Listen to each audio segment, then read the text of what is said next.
బాలీవుడ్ ఇండస్ట్రీలో హీరోయిన్గా ఎంతో మంచి గుర్తింపు సంపాదించుకున్నటువంటి వారిలో నటి ప్రియమణి ఒకరు.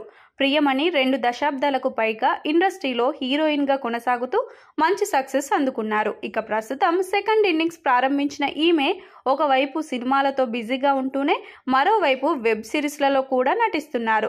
ఇటీవల భామాకల్పం 2 ద్వారా ప్రేక్షకుల ముందుకు వచ్చినటువంటి ప్రియమణి పెద్ద ఎత్తున ప్రమోషన్ కార్యక్రమాలను నిర్వహిస్తున్నారు. ఈ సిరీస్ ప్రమోషన్ కార్యక్రమంలో భాగంగా ఈమె ఇటీవల ఒక ఇంటర్వ్యూలో పాల్గొన్నారు. ఈ ఇంటర్వ్యూలో భాగంగా ఇండస్ట్రీ భాగోతం మొత్తం బయటపెట్టారు. సాధారణంగా సినిమా సెలబ్రిటీల్లో ఎయిర్పోర్ట్, జిమ్ వంటి ప్రదేశాల్లో ఎక్కువగా కనిపిస్తూ ఉంటారు.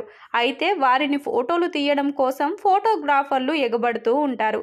అయితే చాలా మందికి వీళ్ళు అక్కడ ఉండటం ఫోటోగ్రాఫర్లకి ఎలా తెలుస్తుందన్న సందేహం రాకమానదు. అయితే తాజాగా ఈ విషయం గురించి ప్రియమణి అసలు విషయం బయటపెట్టారు. సినీ సెలబ్రిటీలు జిమ్ వద్ద ఉన్నారని, ఎయిర్పోర్ట్ వద్ద ఉన్నారనే విషయాన్ని స్వయంగా వారి పిఆర్ టీం ద్వారా ఫోటోగ్రాఫర్లకు తెలియజేస్తారని ప్రియమణి అసలు విషయం బయటపెట్టారు.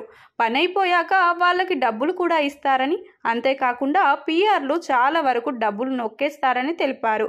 బాలీవుడ్ ఇండస్ట్రీలో ఈ ఆనవాయితీ ఎక్కువగా ఉంది అంటూ తాజాగా ప్రియమణి చేసినటువంటి ఈ వ్యాఖ్యలు సోషల్ మీడియాలో వైరల్ అవుతున్నాయి. ఇలా ఫోటోగ్రాఫర్లు వారిపై దృష్టి పెట్టడం వల్ల వారికి మరింత పాపులారిటీ వస్తుంది అన్న ఉద్దేశంలోనే ఇలాంటి పని చేస్తారని ప్రియమణి చేసినటువంటి ఈ వ్యాఖ్యలు వైరల్ అవుతున్నాయి.